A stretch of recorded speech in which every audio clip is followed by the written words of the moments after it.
Light spoilers for Witcher 3, Sekiro, Devil May Cry 5, Fallout New Vegas, and some heavy spoilers for Elden Ring.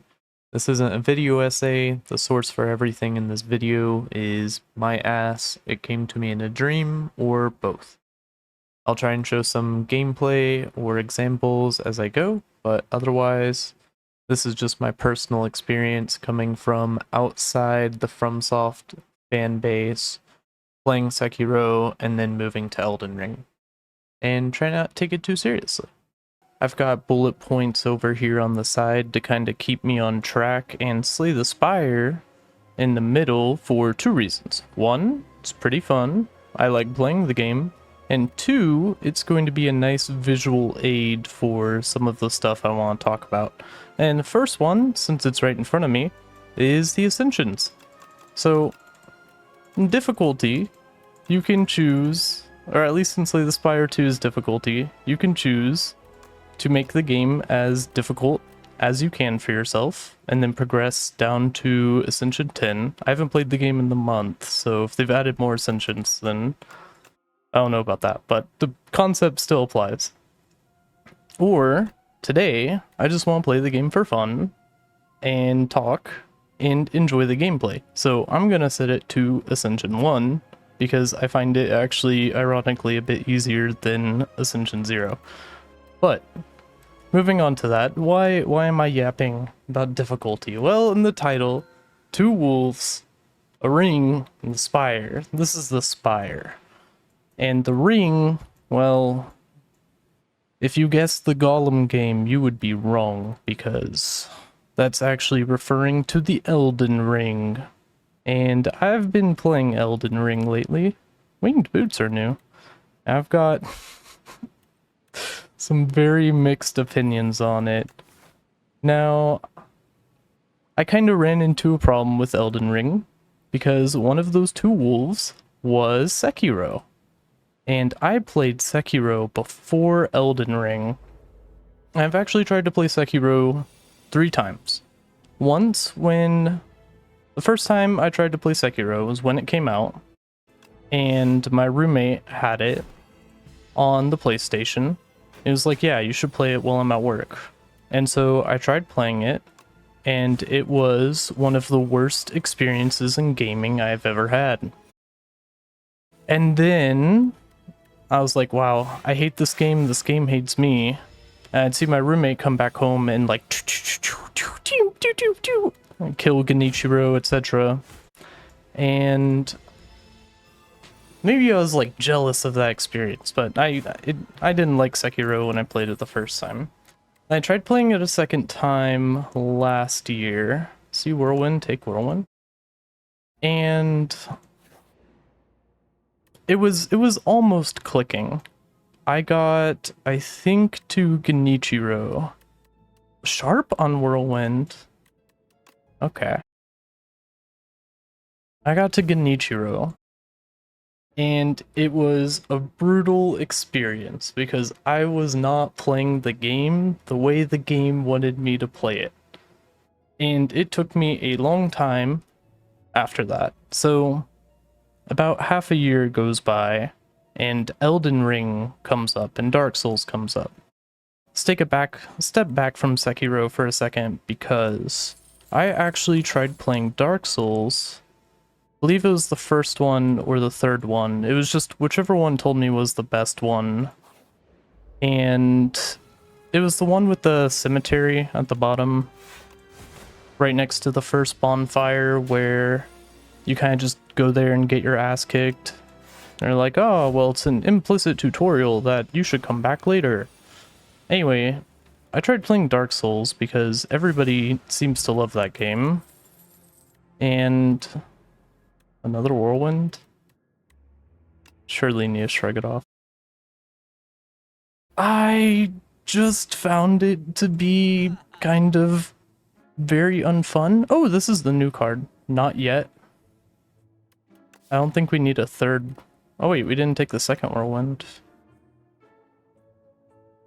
See, this is why we're playing Ascension 1 right now. I'm not really paying attention, but Ironclad can hopefully just carry. So back to Dark Souls. Right?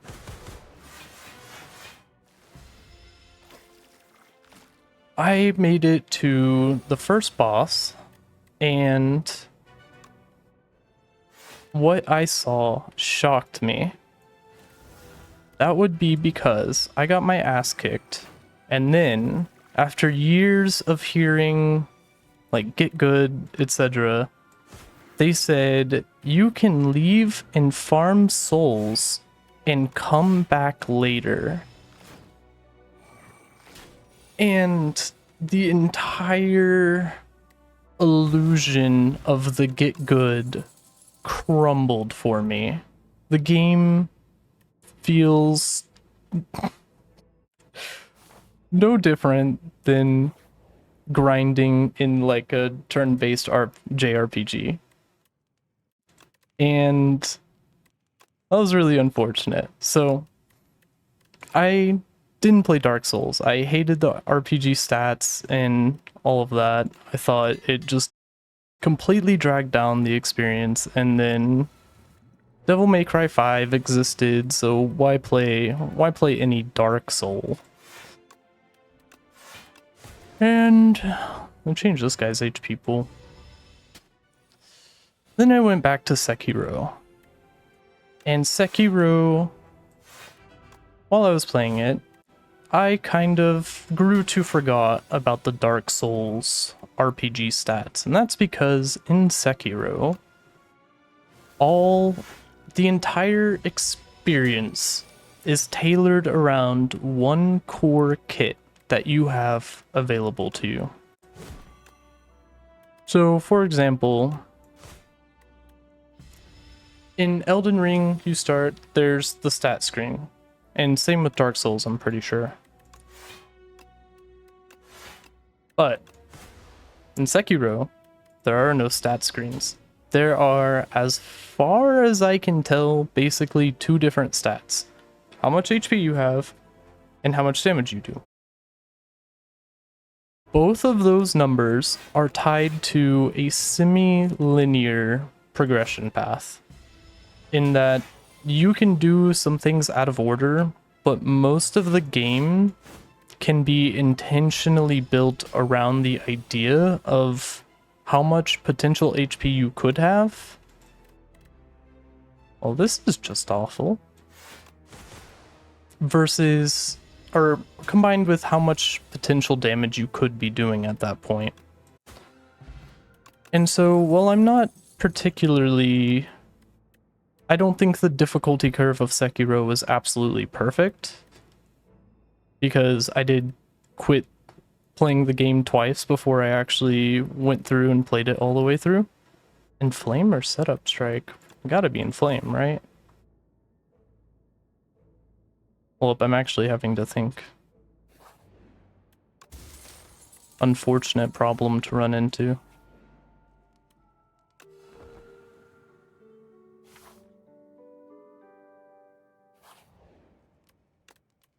The winged boots value.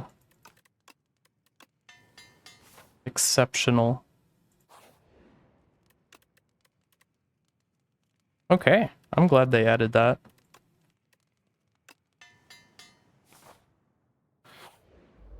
Where was I? So, back to Sekiro. I finally got into the game this first time. And all of the get good, skill issue, etc., it all like came together. It was all hitting the proper way. Like, I had truly begun to understand FromSoft's genius. I played the game for so long that my left arm started cramping up, and I thought I'd need to go to the hospital to get a prosthetic. And it hit me, the genius of Miyazaki's design. I had become Sekiro. And then I went on with the Bushido style focus the game demands from you. And I think the only boss fight in that game that I can confidently say absolutely sucks and I hate it is Blazing Bull. And it's not even that big of a problem because you can just basically just use the firecrackers to skip it anyway. So, out of all of those boss fights, and I also didn't fight Demon of Hatred just because it didn't look fun or appealing for what systems the game had in place. Sekiro created a combat system that was engaging, and you see it online described as this like fluid-like dance where you're really interacting with your opponent the entire time. And for me, the biggest thing I noticed when moving from Sekiro to Elden Ring was animation cancelings. Not being able to cancel my animations sucks. In Sekiro, you are rewarded with constantly staying aggressive and maintaining a degree of vigilance, because you can cancel out of your attacks into deflects. And as long as you're following that rhythm, that's pretty bad. As long as you're following that rhythm that the game has built up, it's an incredible experience. Fights like Genichiro, where you sort of tap into the rhythm. It's really fun. So I thought, oh my god, this entire time I've been missing out on these great games, and you actually can just like persist and get good. Well, I switched to Elden Ring, and one of the first things I got to remember about Dark Souls was the RPG stat system. And I have had, honestly, kind of an awful time. I had some problems with Sekiro as well, in terms of open world, but I wanted to talk about some games that are open world and it's an absolute detriment to the experience versus games that are open world but they're complete games without just here's an open world. And Elden Ring feels like most of the game is just supposed to be like, here's that open world you ordered, have fun. And that could be fun. I could be having a great time with that. But the problem I've run into so many times in Elden Ring so far is every single location that I end up going to gives me this dreaded feeling of I'm not supposed to be there. And I'm not talking about like the game's atmosphere or style or anything like that. I'm talking about the level balance. So there's no adaptive difficulty or anything like that, which nor do I probably think there should be, but I'm not a game designer. Instead, Elden Ring tries to like funnel you through its zones in a way that makes sense to it, but here's the reason I don't like open world games. I have a horrible habit of every single type of that game, I end up somewhere I am not supposed to be. And for context, just recently in my playthrough that's kind of got me like not wanting to play the game anymore, I just fought Mohg and killed Mohg through wacky means when the last boss I had fought was... I can't remember the last boss before Mohg that wasn't just like taking 4 hits to kill. Everywhere I went, it felt like I was supposed to have already been there hours ago, or I'm not supposed to be there until the future. And so I just keep wandering into these areas, and they don't feel well built for like where I'm at in the game. There's no adaptive difficulty, and also combined with the fact this is Dark Souls. It's not really Dark Souls, but it's FromSoft. They have a reputation, and I know how many times I died in Sekiro with it being completely fair. Every time I died, there was a kanji that flashed on the screen that told me it was a sweep, and the only way to dodge it is jump. There's none of that in Elden Ring. At least there's no kanji that appears on your screen saying, this is a thrust you can Mikiri counter. When I'm saying unavoidable damage, I'm really meaning damage that's really annoying to avoid, like Mohg's fire on the floor or magma worm covering the floor with lava. A lot of the damage in Elden Ring doesn't feel 100% avoidable like it does in Sekiro. In Sekiro, I can list off like one instance I can think of that is almost unavoidable damage. Okay, technically 2. The first one being Lady Butterfly's little flutters that she does in phase 2 that track on you and deal damage to your HP, regardless if you block it or try and deflect it. That's annoying. That's the closest the game gets to Elden Ring's unavoidable damage level of bullshit. On the other hand, in Sekiro, there's also the owl fight, which he kind of just throws poison on the floor, and that move seems to be kind of on RNG, so he can do it several times in a row and cover basically the whole floor with poison, but not nearly as bad as Mohg in Elden Ring. Fighting Mohg in Elden Ring, while I'm clearly underleveled and not supposed to be there, but where the fuck am I supposed to be anyway, was dreadful. He just covers the entire arena in fire on the floor and this semi-transparent cloud that causes bleed if you're anywhere near it. And his attacks in phase 1 I got down to a degree where like it felt fair. Like tough but fair. And then phase 2 was just fucking awful. The entire arena was covered. He has a move that summons a bunch of fire around him, but not like as a blast or something you can roll dodge or anything. It just goes on a pool of fire, and it's basically like, oh, if you're playing melee, go away. Which, ironic to my experience so far. Transform all strikes and defense. You no longer gain gold? I have 311 gold. Corruption Plus! This is a new card! Wait, no it isn't. Slay the Spire 1 card.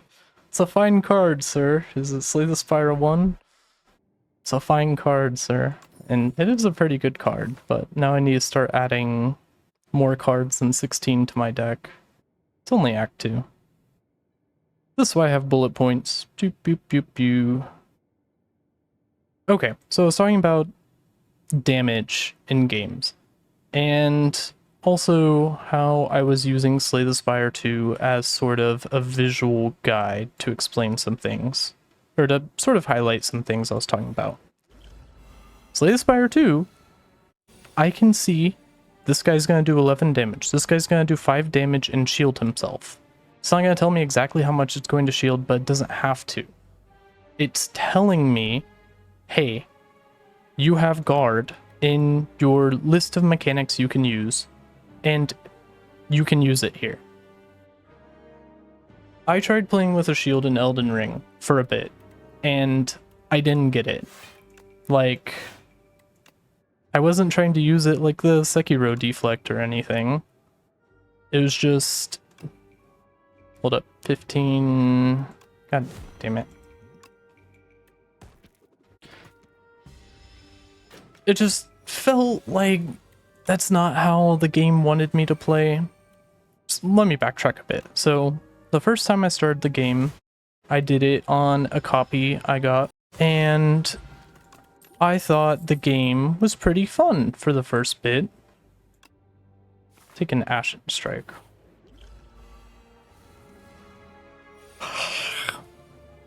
Maybe I should get back to my bullet points, but basically the point being, first time I played, I picked the Astrologer, which is the class that uses magic, and it didn't feel right.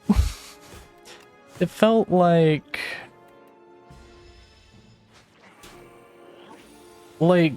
I was playing Call of Duty and they were playing Dark Souls. It felt wrong. Kind of like what I'm doing in this fight. I really don't want to lose my upgraded Inflame.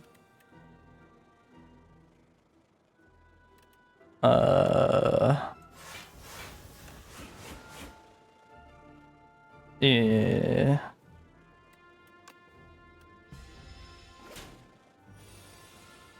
Anyway, using a shield, it felt like there were things that can't actually be blocked, but maybe I'm stupid and couldn't figure out what they were. Because there'd be attacks that look like other attacks that instantly guard break you if you get hit by them. And then there's also attacks like, what's his name? I think Margit, the first boss you fight, which actually wasn't the first boss I fought because, like I said about accidentally ending up in spots I am not supposed to be in open world games, I somehow found Liurnia before literally anything else and was like, oh, okay, I'm getting my shit rocked everywhere I go. Let's dial back in. Let's dial back in. So far this has just been Sekiro and Elden Ring. And I've touched on open world a bit, but yeah, I want to go a little bit more into open world. So you got open world, linear, and semi-linear. And well, I need to get to the map because I want to use the map to show this off a little bit. I keep not liking these cards. Anyway, so here's the Slay the Spire 2 map. Is this an open world game? I don't think so.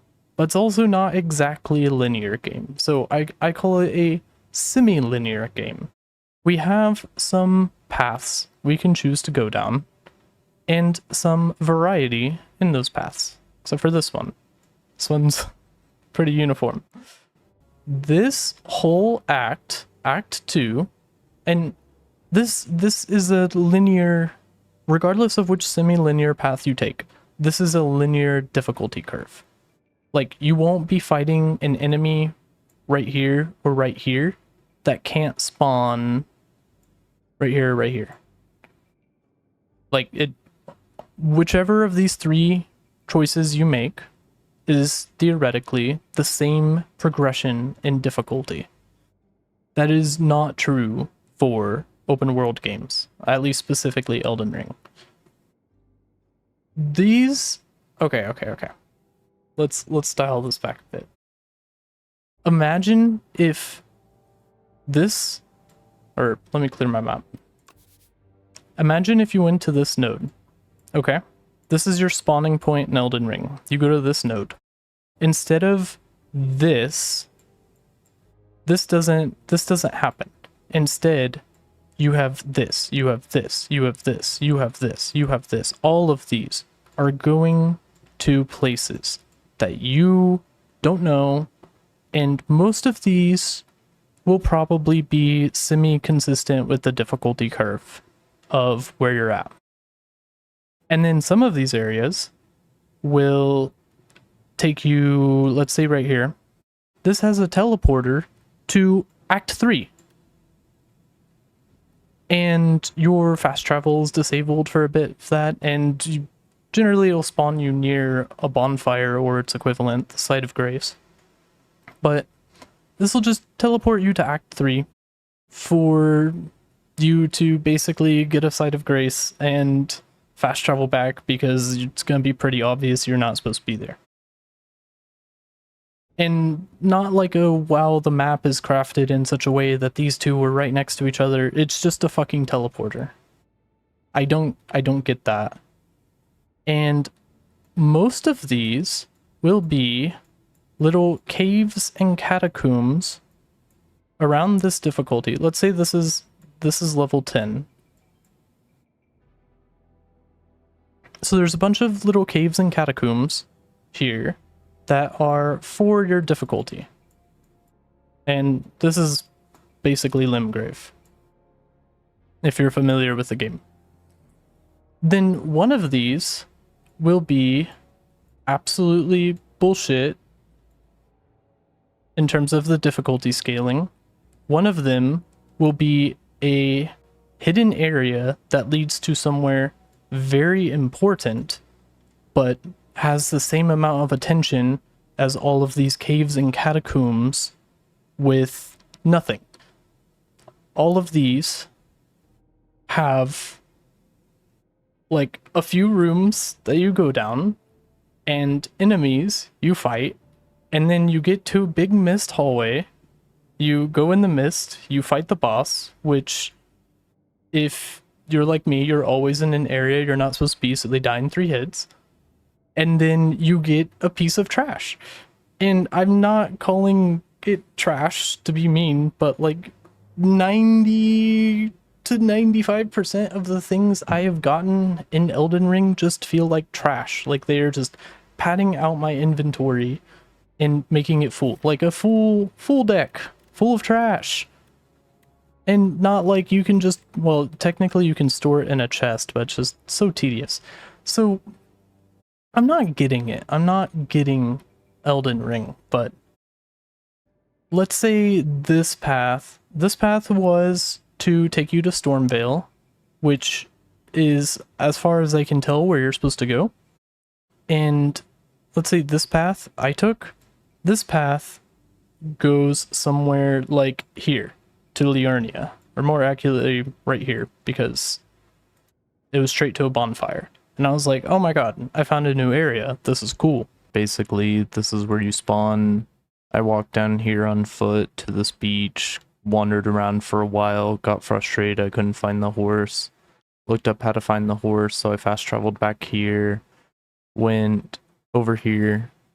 You have to rest at here, then you get your horse. Then I went down this path. For some reason, I went this way first. It took me to the next area, got my shit rocked right here. And then I went back to come this way, where I think the game wants you to go. I tried to play the game as blind as possible at the beginning, and then I promptly went through the tutorial cave and spent about an hour or two walking around on my feet, just wandering around.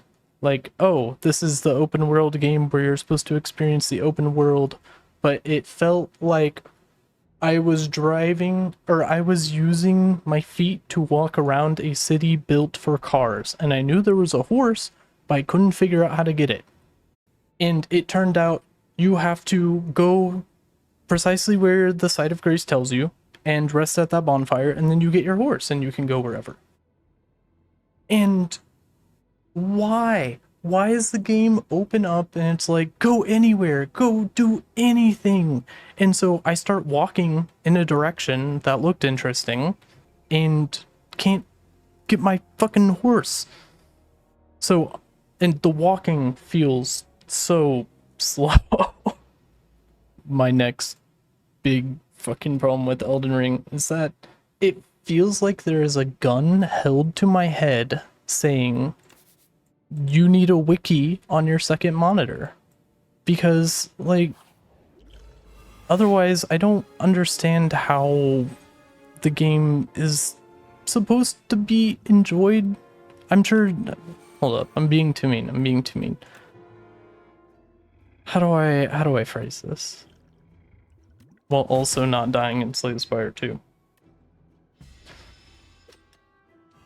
I don't enjoy open world games, and I hoped that Elden Ring would change my mind if I engaged with it in the same way that people rave about it. That, like, if I let myself get lost in this world, that I would figure out why people like this game so much. And that, I just turned my Fiend Fire into a giant rock. That was not what I was intending to do. But basically, Elden Ring did not change my mind about open world games. Specifically because of the wiki problem. There's so many items in this game for you to find, which for some people is going to be great. And at first it's fun. You get a little dopamine hit after every little dungeon and cave that you find.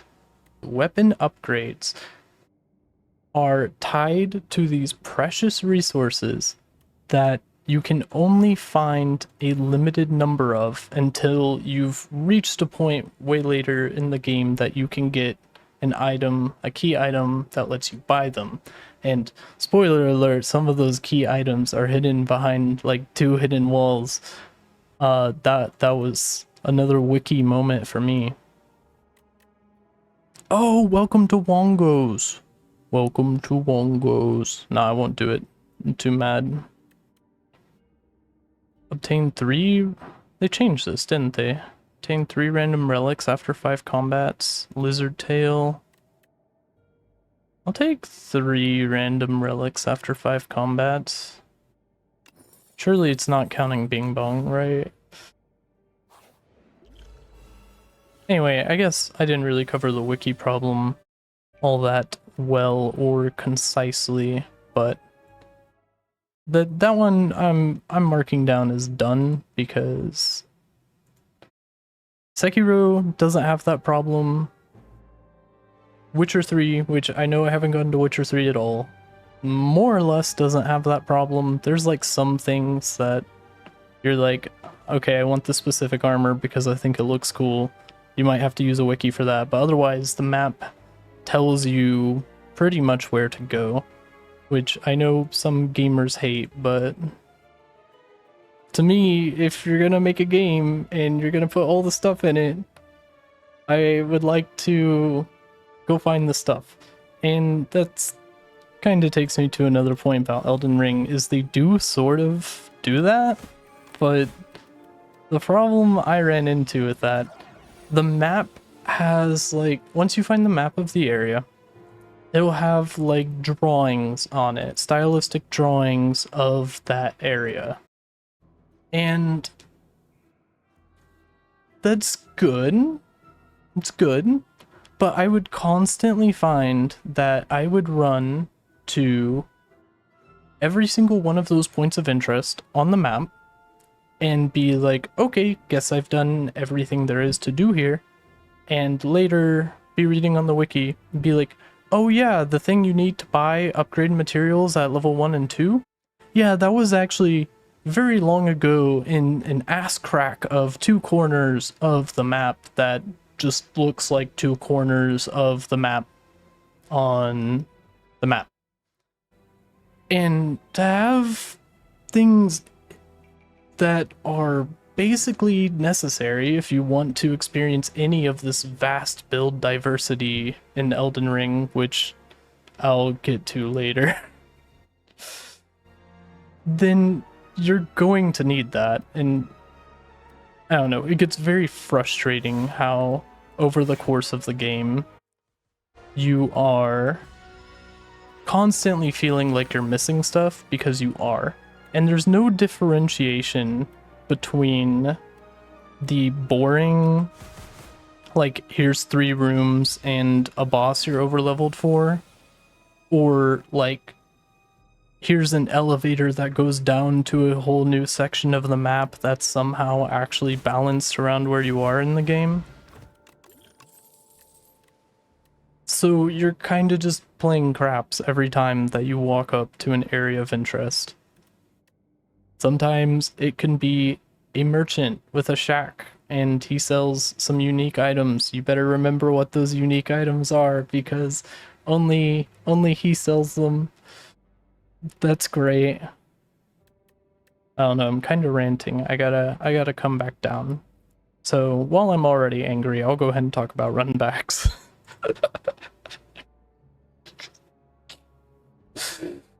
Why? They already had Stakes of America, and if you saw, I posted a video. I don't know if it'll still be yesterday by the time I get this one up. I posted a video for me yesterday called The Renala Experience. 32 minutes of that footage that I took was used. The final video is 13 minutes and 11 seconds. And a lot of that is run back, or it's doing a first phase gimmick that lasts way too long. And specifically for the Renala fight, you have basically a 45-second run back from the near spawn point to the doors of the boss. You can open a shortcut that basically takes it down like 10 seconds, but that's kind of irrelevant to me when the Stakes of America are already in the game. Stakes of America allow you to spawn pretty much right in front of a boss door. Mohg has one, and he has a less long run back than Renala. Mohg gets a Stake of America with his like 15-second run back, while Renala's 30 to 45-second one doesn't. And I don't understand that. But anyway, so editing out all of the, specifically just the run backs, and editing out a ton of the phase 1. In the video I do a joke that like, oh, you just have to randomly kill them or whatever, but like I know the gimmick. You're supposed to kill the ones that are singing, but even if you have your audio all the way to the max and you're hunting them down, you're still wasting like a minute or two for every single attempt at the actual boss, which is ridiculous to me. Like, I'm trying to think of something similar. I'm sure there's plenty of similar examples in Elden Ring if I were to go deeper into it, but not really feeling the desire for that right now. I'm trying to think of a boss in Devil May Cry that has a stupid phase 1 gimmick. Or Sekiro. I guess you could kind of compare it to Guardian Ape and Sekiro, but Guardian Ape phase 1 is like a boss fight, and then Guardian Ape phase 2 is another boss fight that you have to do in sequence. So, and Renala phase 1 is literally a gimmick. The only threats are like trivial minor bullshit. Whereas Guardian Ape phase 1 is a fun fight, and Guardian Ape phase 2 is another fun fight. But both are different. Not to mention Renala's soft phase 3 where she starts summoning shit, that was getting really annoying, specifically because when you kill them, like say it takes 2 hits to kill a wolf, you do the first hit on a wolf and then you do the second hit on the wolf, but it doesn't die immediately when it takes the second hit like enemies do. They still get off their last hit. I found that really frustrating and dumb. Anger's pretty good. I'm feeling the anger right now. May as well. I take the elite before the campfire. Not particularly who I want to see.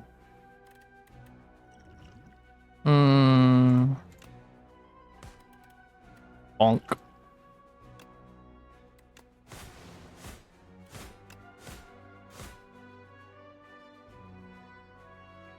Surely he's not gonna end my run, right? So that's runbacks.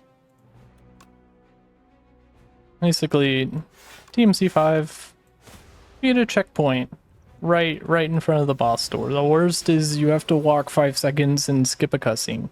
The fucking delay in skipping cutscenes in Elden Ring. It's one of those things that's like, oh, it's only 3 to 5 seconds until you're on your 10th or 20th attempt. And you're like, Sekiro had the same problem, but it didn't bother me because the game was fun. Anyway. Yeah, DMC5, you literally just get a checkpoint right in front. Sekiro, I'm trying to think of bad runbacks that Sekiro had, and none really come to mind. The most annoying one, which just tells you how much of a non-issue it was the stairway to Sword Saint Ishin. I found that to be kind of annoying and unnecessary, that you had to walk like 10 seconds up the stairs and then watch Genichiro's cutscene. I mean, you could skip it, but it was the same, like, slight delay problem where you're just mashing the button and want to get into the fight. And Genichiro in Sword Saint Ishin. Oh my god, a good example of a phase 1 gimmick that doesn't feel awful.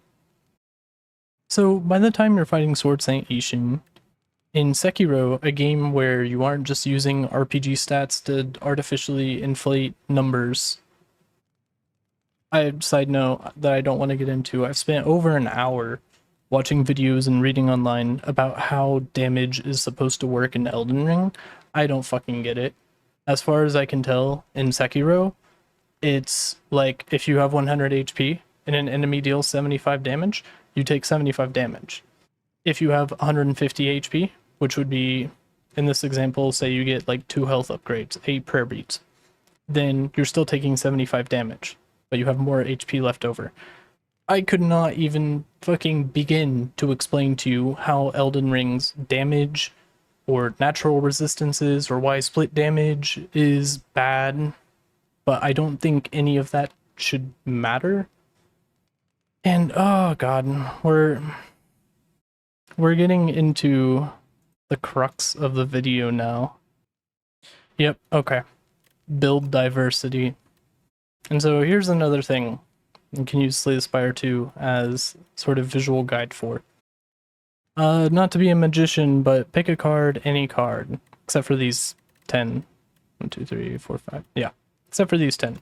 Everybody who picks Ironclad will have these, unless you're doing like some sort of challenge or seed. Now, this card, I had options. I chose Whirlwind. I'm not really focusing on the game because I'm just focused on yapping right now, but I had options and I chose Whirlwind. I had options and I chose Shrug It Off. I'm not going to go through each one, but basically, in Sekiro, it's like you start with your basic deck, and all of the cards that you can get, the prosthetics, those are coming from a pool of, I think there's 10 prosthetics, and that's it. That's it. You can combine those with your starter deck, but there's just 10 extra things you can add in, and you can use 3 of them at the same time. But also there's skills, and you see why it drives me crazy that one of the chief complaints I've seen about Sekiro is there's no build diversity, which I find absolutely insane, and I think it comes from this unique experience of not playing any of the other Souls games and playing Sekiro first and then going to Elden Ring. To me, the build diversity is in all the skills you can get, all the prosthetics you can use, how you can chain those together. And I know for a lot of people it's, well, there's no build diversity because you can use Ichimonji. Why wouldn't you use Ichimonji? I think that's a bit ridiculous. Like, there's so many, whether or not it's balanced and all of them are as good as each other, which it isn't. May or may not have used Mortal Blade for like over half the game after I got it. But there are options. And in Elden Ring, there's no like skill tree, like you can get Makiri counter and then upgrade your Makiri counter. So game design words, which I'm not a game designer and I only have a basic understanding, but you're watching the video, so oh well. There's horizontal progression and vertical progression. And vertical progression, which ironically is what Elden Ring's map exploration is all about, is number go higher. And horizontal progression is new mechanics added. And so, for me personally, the best sort of progression in a game, like in an action game, is going to be mostly horizontal progression. And I don't even know if I like vertical progression at all. Like, getting more HP and doing more damage over time makes sense, but the way Sekiro does it is really good. And the way Devil May Cry 5 does it is also really good. Because Devil May Cry 5, you do more damage by engaging deeper with its mechanics. So the first time I played, I just used the guns. And I shot things because I thought it was fun. The second time I played, I wiped my first save. And I played, and I forced myself to learn the mechanics of Nero and his little motorcycle sword. I watched a video that showed the frames that you need to hit to activate the special ability, which basically gives you charges for an enhanced next up attack, and if you do it perfectly, it's like playing the Sekiro parry system with your own attacks. It's probably why I ended up coming to like Sekiro. Anyway, there is no upgrade in the Devil May Cry 5 purchase upgrades tree that makes you do more damage. There are some that I think they make you gain your Devil Trigger meter a bit faster, but there's no upgrade that's like do more damage. There's upgrades that let you charge attacks and whatnot, but you do more damage by engaging deeper with the mechanics. And so generally difficulty options in action games boil down to like increase the enemy's damage dealt by 30% and decrease the player damage dealt by 20%, shit like that. Without looking into the magic, I'm pretty sure that's what DMC5 is doing too. But on Dante Must Die, the highest difficulty that is reasonable for people to play, in my opinion, there is a new mechanic added where it separates that difficulty from the other ones. In all the other difficulties up until Dante Must Die, you can play super safe. You can dodge enemies' attacks and hit them when you have openings, and that's all you have to do if you want to. You don't have to engage with the game at any level deeper than that. Until you get to Dante Must Die, and then enemies, if you take too long to kill them, they'll go into a special form and basically get all their health back and become a fucking nightmare to deal with. And then you're gonna have a problem. When I first beat Son of Sparta, which was the difficulty underneath Dante Must Die, and I remember being in a Discord call, and someone was like, okay, are you gonna play Dante Must Die now? And I played the first mission. I was like, I feel like I could do it, but it would be so tedious and unfun that I'm not going to. Cross my arms and pout a bit. So I'd say probably a year later, maybe more, I returned back to Devil May Cry 5 to I would come back to it at times, do Bloody Palace mode, which Sekiro should probably have like a Bloody Palace mode. Maybe I'd have even more hours into it. But I do Bloody Palace runs, and eventually I was like, okay, I want to try Dante Must Die, because the way Bloody Palace works is it's 1 through 100 floors. You go up to a 100th floor where Virgil, the final games boss, is waiting for you, and you're sort of progressing through difficulty up as you go, including the difficulty modifiers. Like, I'm pretty sure the enemies towards the end are set to Dante Must Die values, and so is Virgil. Anyway, I wanted to make it farther in my Bloody Palace runs, kind of like the Ironclad sitting at the campfire here.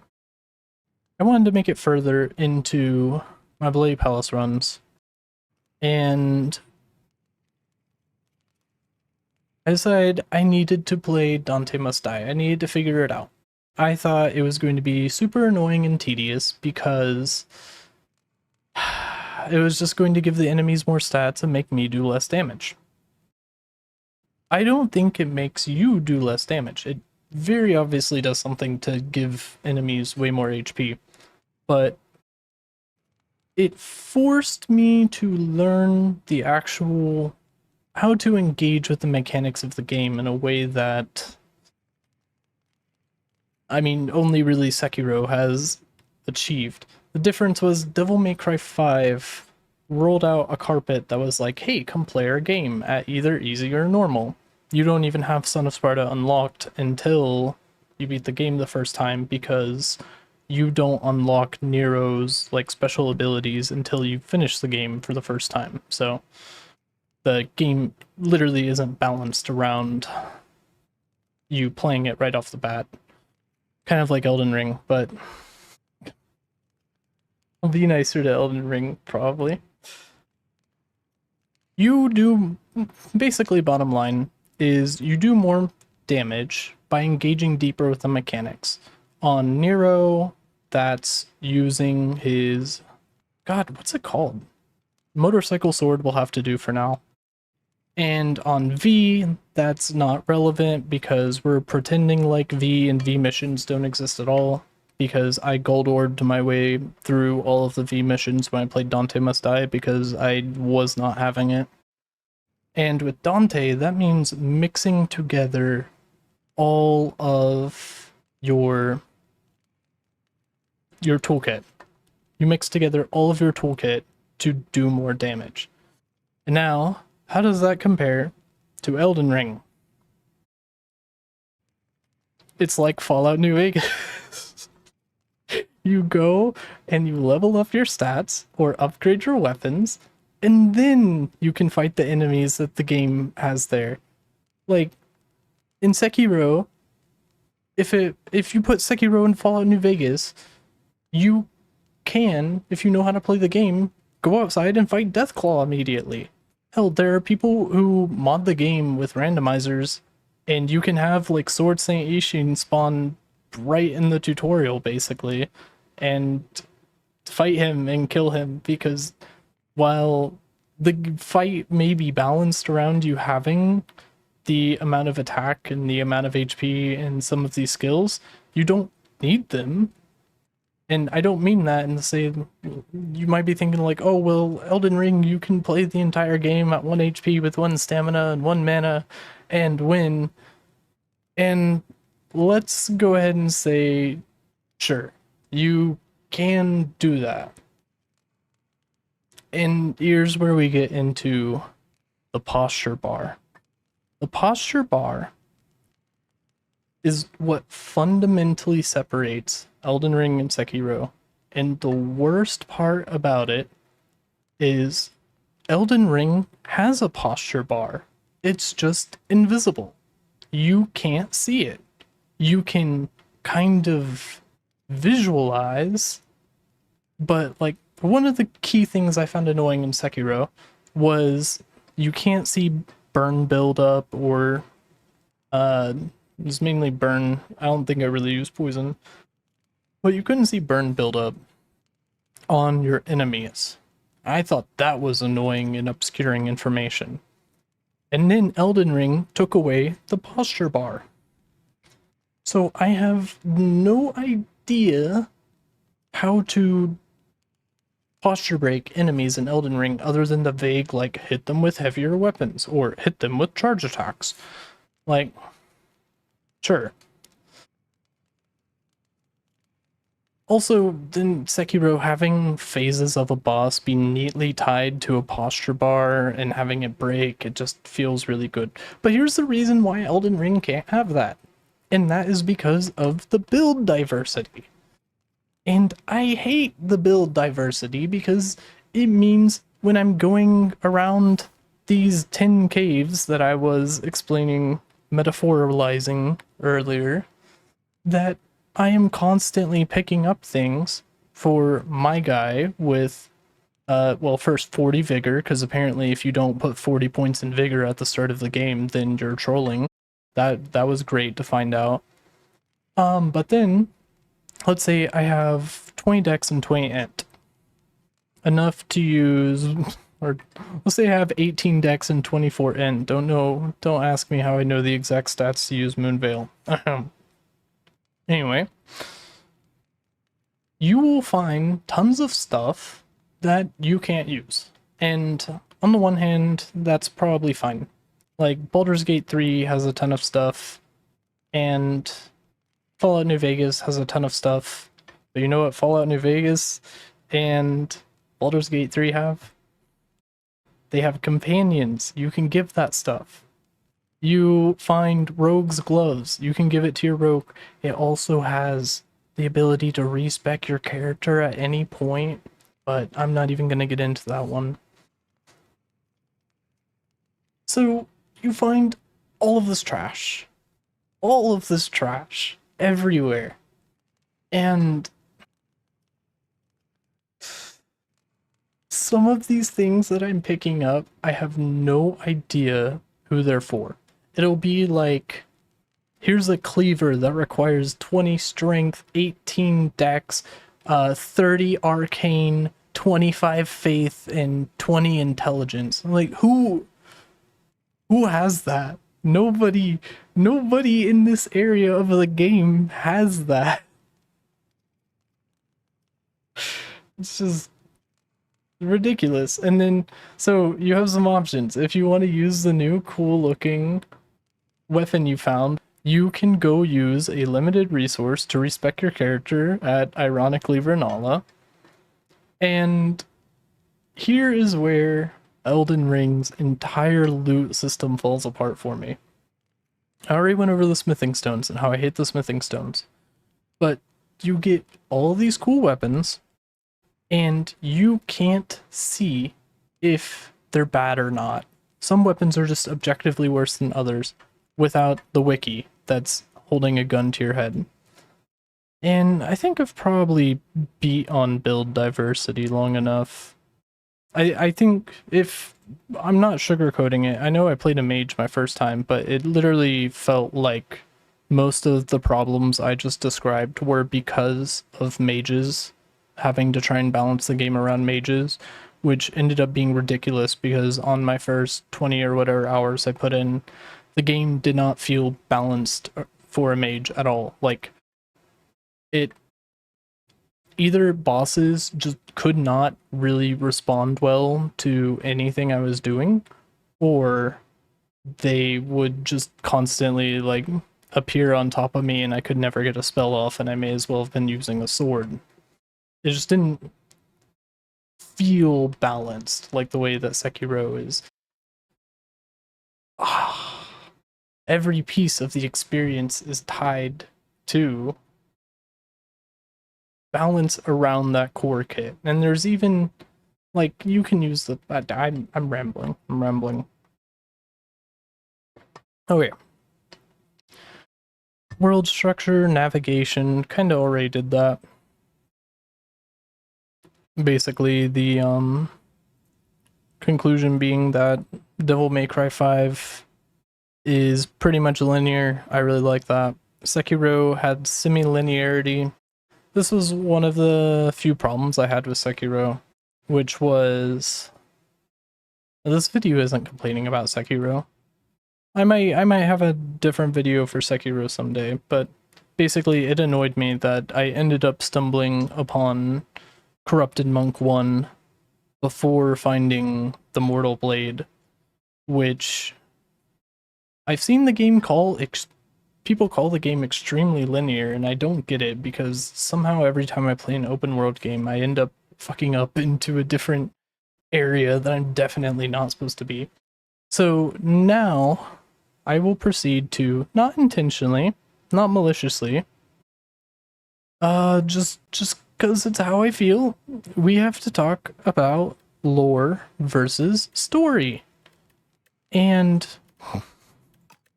I don't know if people are gonna like this one, but let's start with Slay the Spire 2, because Slay the Spire 2 has about it's irrelevant for Slay the Spire 2 specifically, which is why we're going to start with that one. Really low stakes.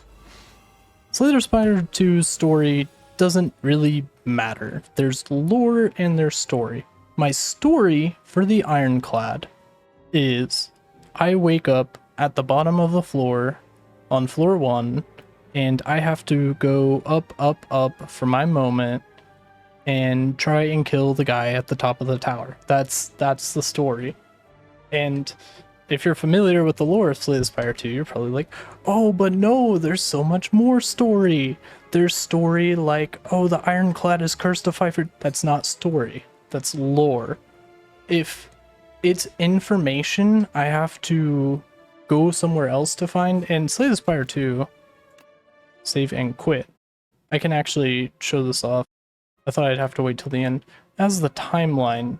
So there's more of an argument for the lore in Slay the Spire 2. Like, this isn't personally getting my rocks off, but for the people who do care about the lore, I'm glad this is here and really helps flesh out this world. For me, the story is enough. Like, I know I am here to climb the top of the tower and there are going to be enemies placed in my way to fight. Also, this would be a great time to draw a whirlwind for my deck that has 2 whirlwinds in it, but that's besides the point. Now, what percentage of lore versus story is Devil May Cry 5? I'd say probably like 50-50, and I know no matter what number I assign to that, someone is going to be angry because for whatever reason, every time I defend the story of Devil May Cry 5, it makes people crawl out the walls and say, well, actually, it's a really bad story. It's the worst part of the game, and whatever. Then, on the other hand, maybe those same people are like, how does this idiot not appreciate the deep, meaningful story of Elden Ring? And I'm gonna explain that using Sekiro, because it's not that this whole experience made me realize I don't hate FromSoft. I think if they made games more like Sekiro, they would be really good games, but unfortunately they decided to make Elden Ring. And what if Elden Ring were Sekiro? And off track, lore versus story. So what percentage of lore versus story do you think Elden Ring is? I'll spoil it a bit and say it's the same percentage as Sekiro. In Sekiro, it is 90% lore and 10% story. And for me, that is a-okay, because the story works without all the lore. What does that mean? So, the story in Sekiro is you wake up in a well, you have to go through the tutorial, and then you find out pretty quickly, whether you're as dumb as a bag of rocks or not, that you are some sort of ninja or protector of this kid, and your mission is to protect this kid and do whatever they want to do. Simple story. It gets more complicated than that over time, but that's where it goes to being 90% lore, because you don't have to understand all of that. Like, you can, if you want to roleplay your Sekiro as I do, you can literally just go through the entire game just saying, yes, Lord Kuru, for the glory of Lord Kuro, and never really have to question what you're doing other than what he tells you, and that ends up being fine because you're like his guard sworn to protect him and do what he wants you to do. Like, I never was searching for a deeper motivation to continue playing the game and justify caring about the story in Sekiro. It was pretty clear and laid out. Go rescue Kuro. Do this thing that Kuro wants to do that he's more educated than you about, and just trust that he knows what he wants. Or it was fine. It was fine. Now, I've heard from trusted sources, if you know the 90% of lore, the story for Sekiro is actually incredible masterwork of art, and I can't get it, can't get into it. Maybe if I tried really hard, but like, to me, it's a functional story, which is probably how a lot of people see Devil May Cry 5. Devil May Cry 5 is also a functional story. It's got that 50% lore if you want to know what happened in the other games and who are all these characters and what are all of their opinions on each other, etc. You can engage with the story like that. But realistically, you have 3 character perspectives, kind of 4, and every single one of them wants the same thing: to get to the top of the tower and stop Urizen. And their reasons for wanting that are a bit mixed up, some bit complicated, bit messy, but ultimately, no matter what character you're playing as at any given moment of time, you know my objective is to kill the demons in front of me and get to the top of the tower. It doesn't have to be more complicated than that if you don't want it to be. And then there's Elden Ring. Elden Ring starts with, wake up, bitch. We're gonna name a couple characters that I thought were like the gods of the world, because I knew a little bit about the lore of like, it's the lands between and there's an Elden Ring. And the opening cutscene feels so misleading because you have no idea who any of those people are, and I thought they were going to be like end game bosses they were setting up for me to go kill. And that's not what happened. They're kind of just like some random people that are in the round table hold. Maybe they're really important to the lore, I don't know.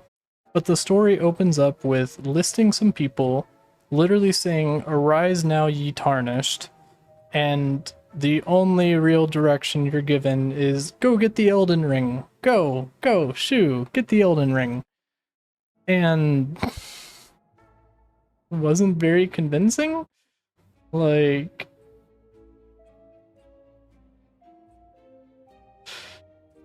okay, for example, spoiler for Elden Ring. If you are trying to avoid spoilers for Elden Ring and you've watched this far into the video, congrats, but if you don't want something in the middle of the story spoiled, then skip ahead like 2 minutes, probably. Alright, you ready? When we got to the moment where Maiden Lady, I can't even remember her name, sorry, I'm gonna catch flack for that one, because I get Melania and Millennia and Queen of Blades, Scarlet Raw, whatever, all mixed up. Maiden Lady, who's traveling with you the entire time, is like, oh shit, we gotta burn the roots of the Erd tree. And I, astutely reading all of the text available in the game this far, concluded that sounds like a bad idea. Unfortunately, you don't really have a choice. Here are your 2 choices. And I even went to the round table to talk to people, try and figure out something else you can do other than burn the roots of the Erd tree, and they were all like, that's a cardinal sin, but yeah, I guess you gotta do what you gotta do, which is fucking insane. But I went to external information again, I looked it up, and the only 2 options are to burn Millennia, Maiden Lady, alive as the kindling to burn the roots of the Erd tree, or you become like consumed by chaos, the frenzied flame, and then you can burn it yourself, but then she pledges to kill you if you become Elden Lord. And unless I'm missing something, comment down below if I am. That's it. If you came to the conclusion, like me, burning the roots of the Erd tree sounds like a really fucking bad idea, and maybe being Elden Lord isn't worth that, is there a different way, like prove to the Erd tree that you are worthy of becoming Elden Lord or whatever, then that's the end of the game for you. You made it to the roots of the Erd tree. You decided that it's a really bad idea to burn it down. The end. Close the game, go play something else. So we come back to Fallout New Vegas.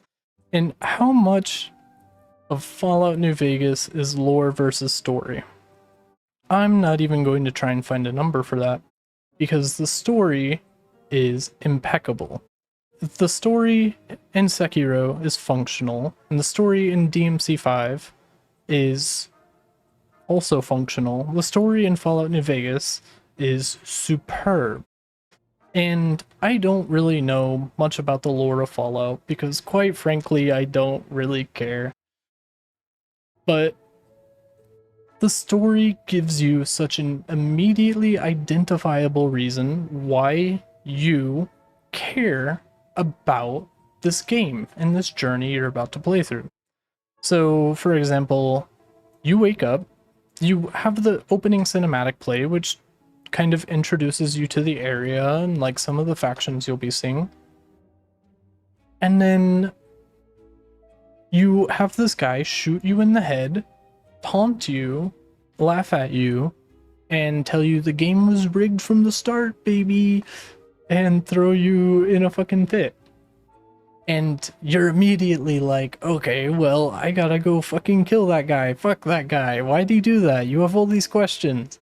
And I think Elden Ring maybe was meant to inspire that same sort of like call to adventure, but all it made me feel was like, who are these people?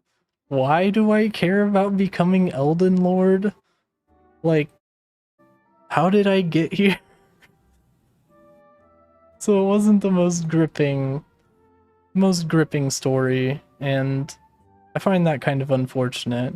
Just like, normally a story isn't so bad that it... Okay. Stop with the bombs. I'm not calling the story of Elden Ring bad. I'm saying I just, quite frankly, don't understand it. I don't understand what I'm supposed to do. I don't understand where I'm supposed to go. I don't understand why I want to become Elden Lord. I don't understand why my character wants to become Elden Lord. I don't understand why Maiden Lady wants to burn the roots of the Erd Tree, and I don't understand why I have to burn the roots of the Erd Tree. I don't understand any of it.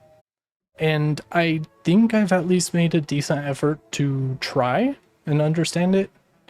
I'm not watching the 9-hour lore video.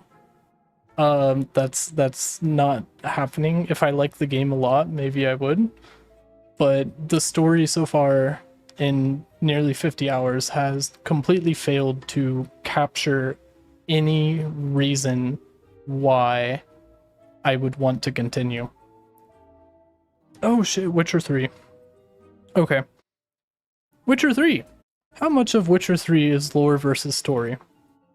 If we're counting the books and all the possibilities and the fact that there were 2 games that were really intricate RPGs before it, and we're counting all of that as lore for the Witcher 3 story, the game is almost entirely lore. Like, and it's communicated to you in ways that you can sort of bite-size and digest, because you got a journal and it fills in with characters and monsters, and the perspectives are written from either Geralt or Dandelion, from somebody who has experienced interacting with these characters. Like, you can get into it, and it's optional. Like, the story is functional and gives you a reason to care about it, whether or not you want to sit there and read lore pages. Like, you may have no idea who Yennefer or Ciri is, but the opening cutscenes,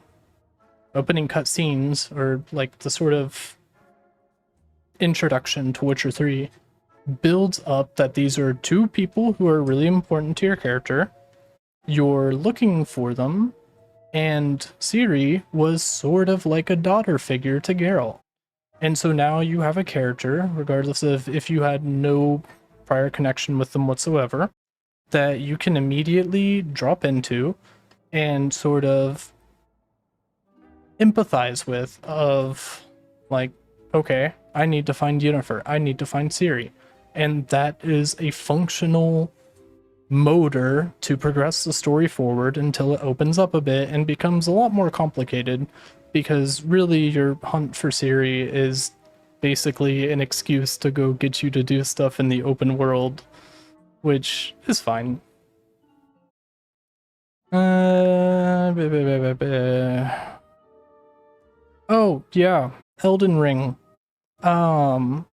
I really hate how some of the lore is given to you. Like in the Renala fight where I was already pissed off, and then Ronnie the witch shows up, and then immediately turns back into Renala, and there's no explanation for that. You kill Renala, and then she's sitting in her chair. You can't attack. You can't ask her any questions about what just happened. And she's like, "Would you like to change your cosmetics?" I don't get it. I don't get it, but we're moving on. Oh, also Mohg, but no, I don't want to fucking talk about Mohg anymore. He made me angry. And conveniently, the next bullet point on the list is bosses, which means I should probably go make my way to Kaiser Crab real quick. If you've been watching for Slay the Spire gameplay, then I'm sorry, this must be terribly boring. But I think I tried to warn you at the beginning that it's not a video essay, it's not a... I think I did say it was a gameplay yap video, but... It's a weird bastard hybrid that nobody asked for. And maybe when I go back, I'll have to edit like something interesting, like Subway Surfers or some shit to happen on the screen while I'm just like yapping. I don't know, comment down below. Should I add Subway Surfers on the screen while I'm yapping and not doing anything?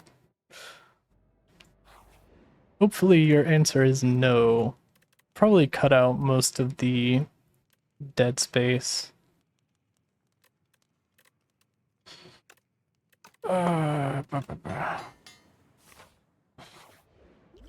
Okay, bosses. Here's Kaiser Crab. Kaiser Crab has a gimmick to him. You don't actually attack his head at all. You don't care about that. These are your two enemies that you are fighting, and once you kill both of these, it will represent Kaiser Crab being dead. Now, I've played Slay the Spire for quite a bit, so I already knew that. But could you tell by looking at this enemy design and what's on the screen? Okay, I do have a bit of the one on the right covered up, but you can probably tell or have a good idea of what the gimmick is here. And even if you don't, you can hover over these icons that will tell you what the gimmicks are. Elden Ring doesn't have this. Elden Ring feels like it's never communicating what its gimmick is. And I know if you watch the Renala video, I pretend to not understand how the little singing stuff works. But even when you do understand that gimmick, it's such dastardly waste of your time. I use dastardly, right? Dastardly.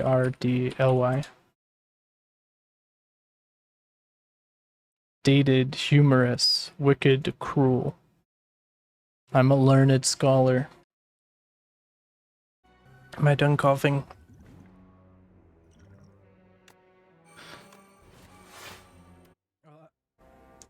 Okay, I think I'm done coughing. I'm back. I'm done coughing. I swear. So the boss, the gimmick, Yeah, we've seen it all. What are you actually trying to say? I'm trying to say the bosses in Elden Ring so far, kind of fucking suck. And on their own, like put in a vacuum, they're not bad. A lot of them would be fine, but I think what makes the experience absolutely suck is the fuck you yo-yo difficulty curve that you're always playing with. You never know if that's the difficulty the boss is supposed to be, or you kind of just got screwed and went somewhere at the wrong time. But also, well, I may have covered this already, but the unavoidable damage. Actually, I think I am repeating myself. Maybe we should just enjoy the Spire. You know, take 22 damage on the chin, be happy about it, that we're not having to play Elden Ring anymore.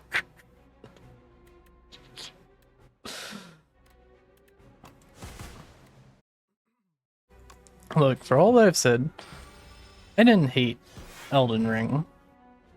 Well, there is something I hate about Elden Ring, and it's that I don't get it. It feels like everybody was invited to this big club of Elden Ring that I will probably never get to experience the way other people are. What a good time to die. Hour and 24-minute run and we're dying to fucking Kaiser Crab on Ascension 1. That's the cherry on top. I couldn't have scripted it better myself. Well, Kaiser Crab in this Horde video isn't supposed to be abhorrent. Abhorrent. Why the fuck did it replace the Merriam-Webster with the AI response? Okay. Causing or deserving strong dislike or hatred. Yep, this is an abhorrent video, and I'm once again a scholar. Well, guys, I hope you enjoyed the video. And yeah, I guess I'll just recap real quick. Pretty much, Elden Ring, it's just not hitting. I think if I had played it before Sekiro, maybe it could hit, but it's just going from Sekiro to Elden Ring feels like going from Devil May Cry 5 to Devil May Cry 1. And I don't get it. I wish I could get it. I wish I could join the Elden Ring cult. I wish I could, because Sekiro shows me what FromSoft could do in their grand design, but then they don't do it. And until next time, oh yeah, like, comment, subscribe, all that shit. And until next time, you will have a beautiful day.